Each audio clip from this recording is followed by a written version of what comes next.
தந்தி தொலைக்காட்சி நேயர்களுக்கு வணக்கம். நல்லதை சொல்வோம், நல்லதை செய்வோம், நல்லதே நடக்கும். இன்று 11/12/2024 புதன்கிழமை, ரேவதி நட்சத்திரம், காலை 9:36 வரை, பிறகு அஸ்வதி நட்சத்திரம். இன்றைக்கு நான் உங்களுக்கு சொல்ல இருக்கிற நல்ல கருத்து, எதை எப்படி பார்க்க வேண்டும் அப்படிங்கிறத பற்றி சொன்னேன். நேற்று முன்தினம் உங்களுக்கு சொன்னேன், பார்ப்பது நம்ம எப்படி பார்த்தோம் அப்படின்னா, உலகம் நம்மை எப்படி பார்க்கும்.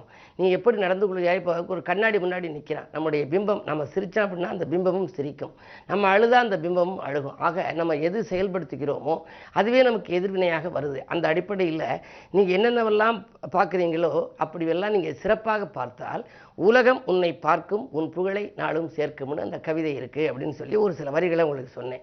உண்மையை பேசிப்பார், உதவியை செய்துப்பார், நன்மையை நினைத்துப்பார், நல்லதையே சொல்லிப்பார் அப்படின்னு சொன்னேன். அதில் எதில் முடிச்சிருந்தேன் அப்படின்னா, கொடுக்கும் குணத்தை ஏற்றுப்பார் அப்படின்னா. கொடுக்கும் குணம் யாருக்கு இருந்துச்சுன்னா, கர்ண மகாராஜாவுக்கு இருந்துச்சான்.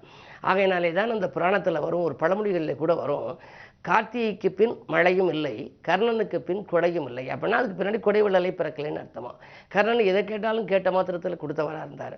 அவருடைய வாழ்க்கையில் ஒரு முறை அவர் எண்ணெய் தேய்ச்சி குளிச்சுக்கிட்டு இருக்கிற போது ஒரு தங்க கிண்ணத்தில் எண்ணெய் தேய்ச்சி குளிச்சுக்கிட்டு இருந்தாராம். ஏழை ஒருத்தர் ஏதாவது தானம் கொடுங்கன்னு அந்த நேரத்தில் கேட்டாராம். இந்த நேரத்தில் இப்படி கேட்குற, எண்ணெய் தேய்ச்சிக்கிட்டுலாம் இருக்கும், அவன் உடம்பு முழுவதும் எண்ணெய் தேய்ச்சி குளிச்சுக்கிட்டு இருந்திருக்கிறார்.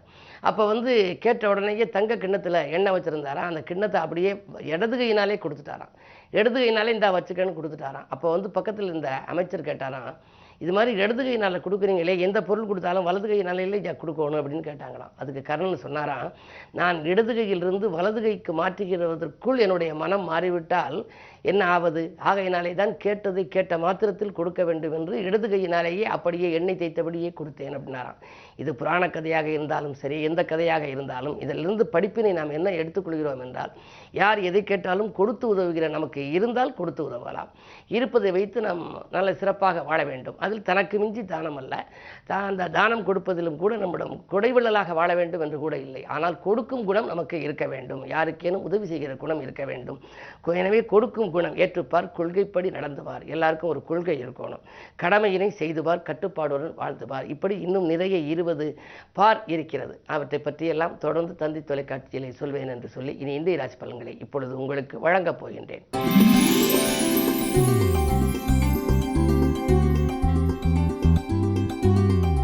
மேசராசி நேயர்களே, உங்களுக்கெல்லாம் இன்று காலை நேரத்திலேயே காலை 9:37க்கு மேல் உங்கள் ராசிக்குள் சந்திரன் வருகின்றார்.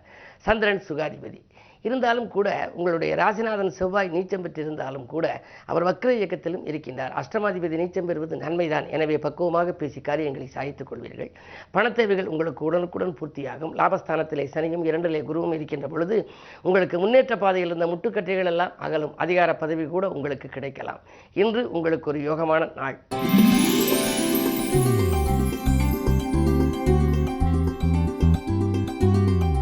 ரிஷபராசி நேயர்களே, உங்களுக்கு வக்ர வியாழனின் ஆதிக்கம், அந்த பார்வை சூரியன் புதன் மீது பதிகிறது. கல்யாண கனவுகள் நனவாகலாம், கடமையில் இருந்த தொய்வுகள் அகலும், விரயங்கள் கூடுதலாக இருந்தாலும் உங்களுக்கு வரவேண்டிய பாக்கிகள் வசூலாகி திருப்திப்படுத்தும். தொழில் அபிவிருத்தி, உத்தியோக அபிவிருத்தி என்று நீங்கள் இன்று மகிழ்ச்சி அடைய போகின்றீர்கள். சனியின் ஆதிக்கம் நன்றாக இருப்பதனாலே புதிய தொழில் தொடங்குவதோ அல்லது புதிய ஒப்பந்தங்கள் போடுவதோ அதிலே உங்களுடைய சிந்தனைகளை செலுத்துவீர்கள். 11ஆம் இடத்தில் ராகு, அயல்நாட்டிலிருந்து கூட உங்களுக்கு நல்ல நிறுவனங்களில் அழைப்புகள் வரவழைக்கலாம். இந்த நாள் இனிய நாள்.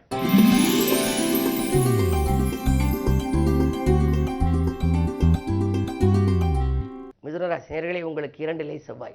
பாகிஸ்தானத்திலே செவ்வாய் இருந்தால் கொஞ்சம் கடுமையான வாக்கு வரும் என்பார்கள். எனவே நீங்கள் கொஞ்சம் பொறுமையாக இருக்க வேண்டும், நிதானமாக பேச வேண்டும். சவால்களை சமாளிக்கக்கூடிய நாள் என்று கூட சொல்லலாம். தக்க தருணத்தில் நண்பர்கள் கை கொடுத்து உதவுவார்கள். விரயங்கள் கூடுதலாக இருக்கும் என்பதாலே சுப விரயங்கள் செய்யுங்கள். இல்லத்திற்கு தேவையான அத்தியாவசிய பொருள், ஆடம்பர பொருட்களை வாங்கி குவிப்பது நல்லது.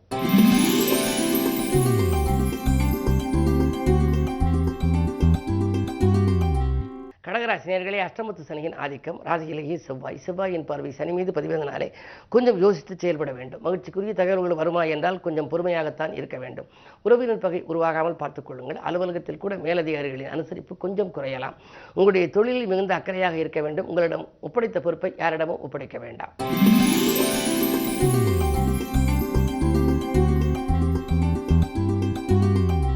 சிம்ம ராசி நேயர்களே, உங்களுக்கு காலை 9:37 வரை சந்திராஷ்டமம். எனவே அதிகாலையில் நீங்கள் எந்த முயற்சி செய்தாலும் அதில் கொஞ்சம் தாமதமாகவே இருக்கலாம். 9:37க்கு மேல் உங்களுக்கு நன்மைகள் நடைபெறத் தொடங்கும்.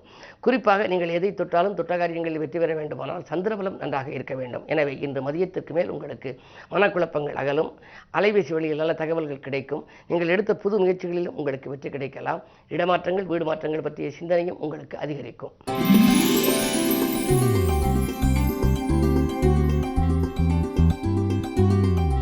கன்னிராசி நேயர்களே, உங்களுக்கெல்லாம் இன்று காலை 9:30க்கு மேல் சந்திராஷ்டமம். எனவே ஏதாவது ஒரு புது முயற்சி செய்ய நினைத்தால் காலையிலேயே செய்துவிடுவது நல்லது. அதற்கு பின்னால் நீங்கள் எடுத்த முயற்சிகளில் கொஞ்சம் தாமதங்களும் தடைகளும் வரலாம். நண்பர்கள் கூட பகையாக மாறலாம். உத்தியோகத்தில் கூட நீங்கள் உங்களுடைய பொறுப்புகளை நம்பி சக பணியாளர்களிடம் கொடுத்தால் அது நடைபெறாமல் போகலாம். அதனால் மேலதிகாரிகளின் கோபத்துக்கு ஆளாக நேரிடும். பிள்ளைகளையும் கொஞ்சம் உங்களுடைய மேற்பார்வையில் வைத்துக் கொள்ளுங்கள். வழிபாட்டின் மூலமே இன்று வளர்ச்சி காண இயலும்.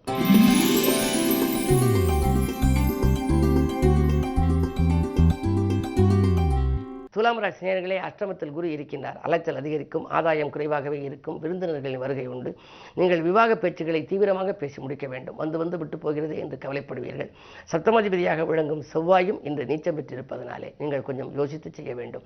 வரும் வரன்கள் சிறப்பான வரன்கள் தானா என்று பிள்ளைகளுக்காக நீங்கள் ஏற்பாடு செய்தாலும் சரி, உங்களுடைய விவாகத்தை பற்றி சிந்தித்தாலும் சரி, கொஞ்சம் யோசித்து முடிவெடுக்க வேண்டிய நாள் இந்த நாள்.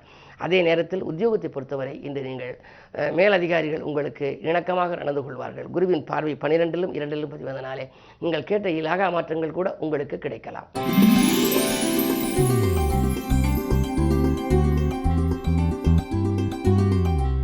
விருச்சிக ராசி நேயர்களே, உங்களுக்கு சூரிய புதன் இருக்கின்றார். இரண்டும் உங்கள் ராசியில் இருப்பதனாலே புது ஆதித்ய யோகம் உண்டு. பிரபலங்களின் தொடர்பால் பெருமை காண்பீர்கள். பேச்சாற்றல் மிக்க ஒருவர் உங்களுடைய செயல்பாட்டுக்கு உறுதுணையாக இருப்பார். நேற்றைய பிரச்சனை இன்று சுமூகமாக முடியும்.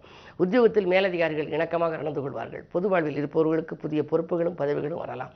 அரசியல் ஈடுபாடு கொண்டவர்களுக்கு அதன் மூலம் ஆதாயங்கள் கிடைக்கலாம். இந்த நாள் உங்களுக்கு நல்ல நாள்.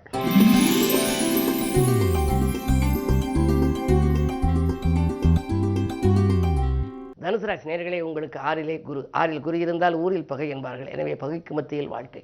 உங்களுடைய முன்னேற்றத்தை பற்றி மற்றவர்களிடம் நீங்கள் விலாவாரியாக தெரிவிக்க வேண்டாம். உத்தியோகத்தில் இருந்தால் கூட உடன் பணிபுரிபவர்களிடம் நான் அதை செய்யப் போகிறேன், இதை செய்யப் போகிறேன், தொழில் செய்யப் போகிறேன் என்றெல்லாம் நீங்கள் சொல்லக்கூடாது. தானுண்டு தன் வேலையுண்டு என்று இருந்தால் இந்த நாள் இனிய நாளாக அமையும். அது மட்டுமல்ல, இன்று புதன்கிழமை. எனவே இந்த அனுமனையும் நீங்கள் வழிபடுவது நல்லது.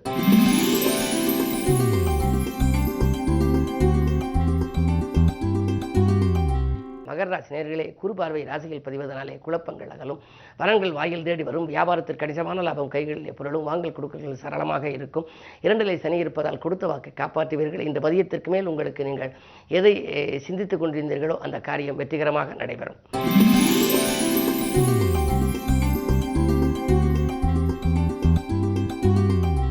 கும்பராசி நேயர்களே, ராசிகளிலே சனி இருக்கின்றார். உடன் இருப்பவர்களை கொஞ்சம் அனுசரித்துக் கொள்ள வேண்டும். உத்தியோகத்தில் மேலதிகாரிகளையும் கொஞ்சம் அனுசரித்துக் கொள்ள வேண்டும். அவர்கள் உங்களுக்கு நன்மை செய்ய காத்திருந்தால் கூட உங்களுடைய அனுசரிப்புத்தான் தேவை. அதே நேரத்தில் உச்சரிக்கும் சொற்களிலும் நீங்கள் உஷாராக இருக்க வேண்டும். 8லே கேது இருக்கின்றார். யாருக்கேனும் ஏதாவது வாக்கு கொடுத்தால் கொடுத்ததை நிறைவேற்ற இயலாமல் போகலாம். 2ல் ராகு இருப்பதால் பொருளாதார பிரச்சனைகள் கொஞ்சம் அகலும் என்றாலும் கூட இந்த நாள் உங்களுக்கு இனிய நாளாக அமைய வேண்டுமானால் இன்று பெருமாள் இலக்குமி வழிபாடு உங்களுக்கு தேவை.